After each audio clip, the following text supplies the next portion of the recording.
How important was quality, quantity, versatility out of this class in particular? The first thing is quality, character, the type of men we're bringing in that room. That was the number one target I looked for in all the guys we were recruiting. We needed to bring some young men in there that had the like minds, like attainments, and wanted to accomplish a goal together.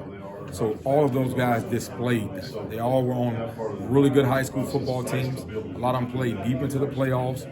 All of them were the leaders of their teams, and just adversity. They've been through bad. A lot of them lost early and recovered late.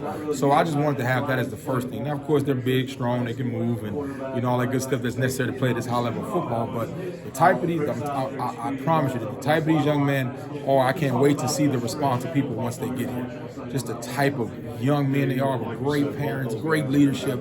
That's what I'm more excited about than anything. In an ideal world, you'd get everybody in early and they could enroll early and get strength and conditioning going. Just how is that process going to start?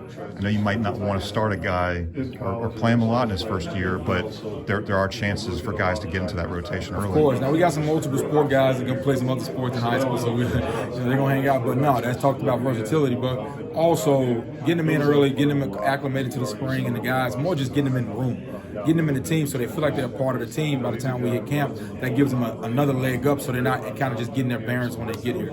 So I think early enrollment is important. And we got a couple of guys that's really probably going to push for that. Is Jalen really a tackle, a guard? You know what you project him as? Yeah, he's a tackle. He can play tackle. And as we talk about that versatility, he's done it. He can play guard and slide in there and do that too. So he's that guy that can do multiple things. He's an all-around good player, but we recruit him as a tackle.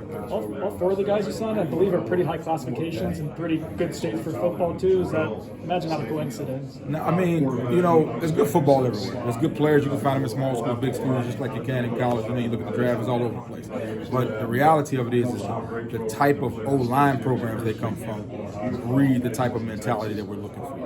And that's what's the most important thing. Like you look at Daltrey, who's where Maurice Smith is from. That kind of mentality that comes from Miami Central and things like that. You look at Kanai, who's coming from Brunswick, Georgia, who, big history of football, toughness, running football, protecting and things like that. Then you got Lee Counter, Tom down up there in Leesburg, doing a great thing, close to Albany, winning, running the football, toughness, O-line development. Then you got Duncanville out there in Texas and Dallas, still playing, running the football, toughness, getting through practice, fighting through injuries. They have the mentality that we're looking for. What do you watch AJ Duffy a little bit, I'm sure, as part of your job. Oh, yeah. But what do you like about him? What are his strengths and what are his areas of improvement? I got to watch him live and just his whole demeanor. He's cool, calm, and collective. He runs the ship. That's what you need. And also, even in recruiting, he was active in recruiting. Same mentality. He's a team mentality guy. He was like, Coach, who we getting? Where we going with this thing? So I always enjoyed guys when you see guys that's going to captain the ship and come in and be the guy. And also, he wasn't fearful of competition. He said, a lot of guys start looking around the room and making decisions. He looked at himself and said, I'm good whatever I go with. So I appreciate that about him because that lets you know what kind of kid he is. Coach Norvell kind of compared Rodney Hill a little bit to a Lawrence Toafili's skill set, some versatility there. Again, same question. What do you kind of see about him? Just unbelievable ball skills. He can make you move, he can run, which is going to be the standard to play this position at Florida State, but the versatility of catching the ball, finishing runs, being able to go in between the tackles, and still doing some other things. Like, he excites me because of all the things he can do as being a total package. Also, fighting through adversity. They got out for a little while, had a small injury. Is he going to come back? Is he going to wait and save himself for college? He came back and played football. So it just shows you the type of mentality it was.